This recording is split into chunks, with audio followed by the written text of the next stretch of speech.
As you age, it becomes harder. I think we've all kind of figured that out, right? It's not as easy to keep our body composition as when we were in, our 20s and 30s even. So we have to do things a little bit differently. And I'm going to share real quickly the 4 ways that you can really boost that metabolism. So, the first way, which we are going to talk a lot about tomorrow. Tomorrow, I'm going to give a full training on macros. So, what are macros? Macros are the proteins, fats, and carbs in your food. Okay, so every food is made up of some type of macronutrient. It could be all carbs, it could be carbs and fat, it could be protein and fat, but every food has a macronutrient associated with it. And if you track your macros, now I'm not saying you have to do this forever, but most of us need a baseline. We need to know if we're eating enough, how much we're eating, if we're eating too much, if we're getting enough protein, getting enough carbs. So tracking your macros is actually, for my clients, what helps them see the best results. It really helps your metabolism because a very, very important part of that metabolism is protein. And so many women are not getting enough protein. And I'll talk more about these tomorrow.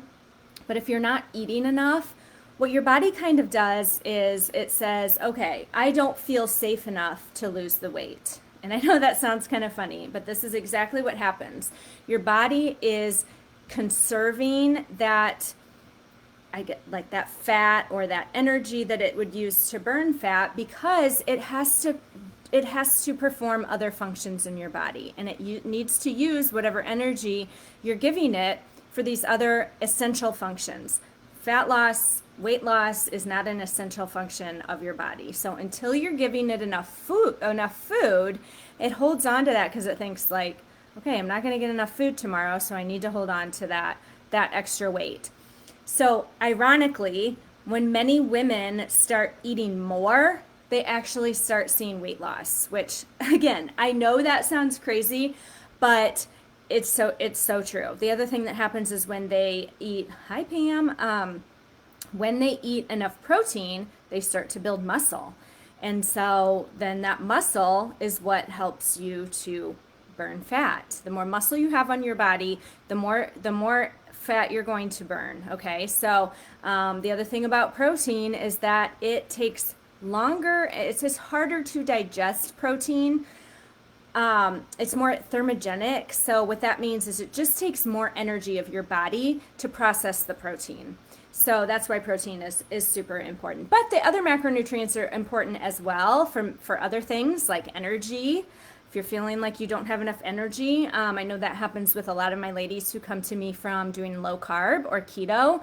Their energy levels are so low, their motivation is low, they're not doing their workouts because they haven't fueled their body correctly. So fueling your body correctly and balancing those macros is number one. Again, we're going to have a 10 or 15 minute training tomorrow on macros. So come with your questions tomorrow about macros. Okay, as I'm speaking about these 4 things, put in the comments if you have any questions and I'm happy to answer them.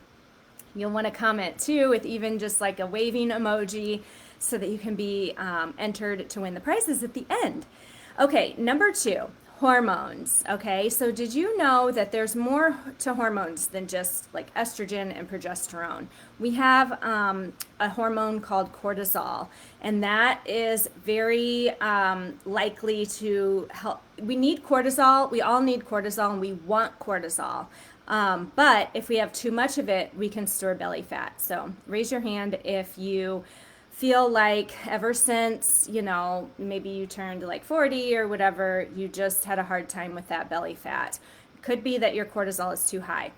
And how do we lower that cortisol? Well, it's our stress hormone. And so if you're feeling stressed, even if you're not feeling stressed, if you're putting a lot of stress on your body by not getting enough sleep, by doing too much cardio, by not eating enough, these things are going to affect your cortisol, and that's going to make you store belly fat. So we've got to balance those hormones because they really affect every single function of our body.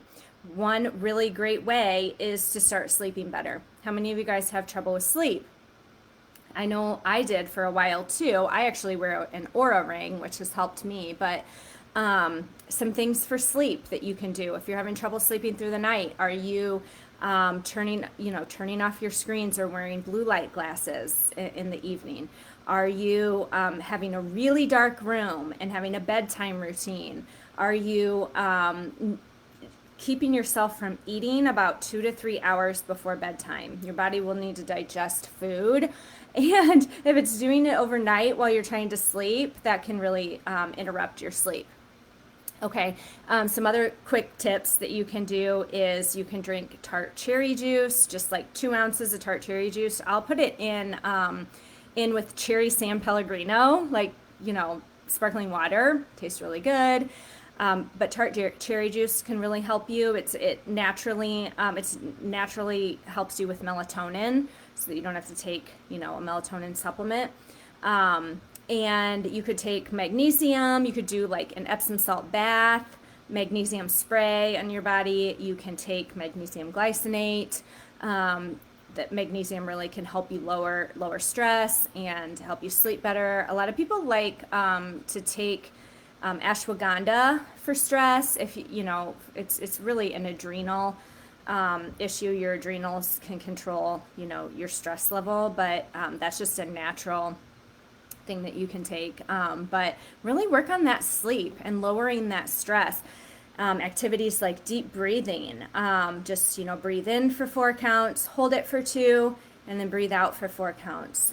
Doing more yoga, again, less cardio. Cardio is not going to be the way to lose weight. I know it feels great and you get those endorphins, but if you're doing it, again, like I said in my video this morning, HIIT only needs to be 15, 20 minutes, 30 minutes max. 1, 2, maximum 3 times a week. If you're doing cardio all the time, then you can be sparking your cortisol. So something to think about, that those stress levels, the stress that you're putting on your body, making sure you're eating enough, sleeping enough, giving yourself enough rest in between workouts. Okay, number 3 is strength training. I've talked a little bit about this already. As we age, we start to lose muscle. We also start to lose the ability to build muscle. So we really have to strength train. And also that protein comes in here. We need to build muscle. That does not mean that you're going to be bulky. I mean, I'm not feeling bulky, okay? I'm feeling strong. I have strong muscles. And so you want to strength train. And so you want to lift heavy. And that's heavy for you, okay? Your heavy might be different than my heavy. But when you're doing those reps, let's say you're doing 10 reps.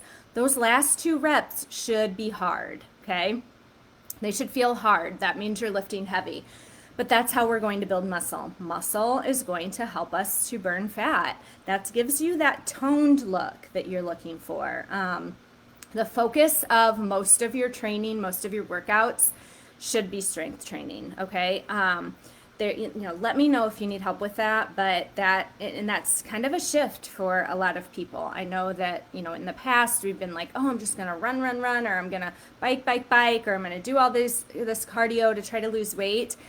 It's actually probably backfiring. And as we age, we need that muscle too for other functional things like picking up the groceries. I know we don't want to think about this, but we're going to be 70 someday and we're going to want to still be able to carry our groceries inside. We're going to want to be able to get up out of our chair, right? We're not going to want to, need assistance getting up out of the chair.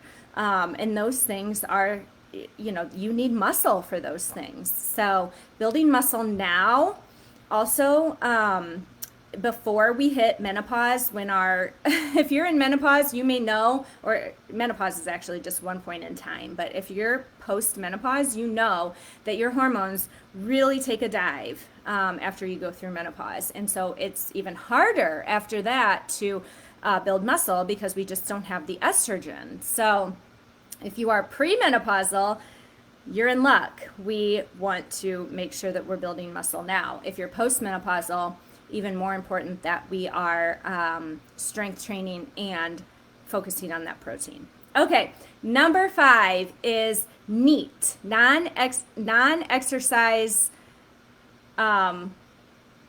What's the A stand for? Well, it's non-exercise activities. Activities.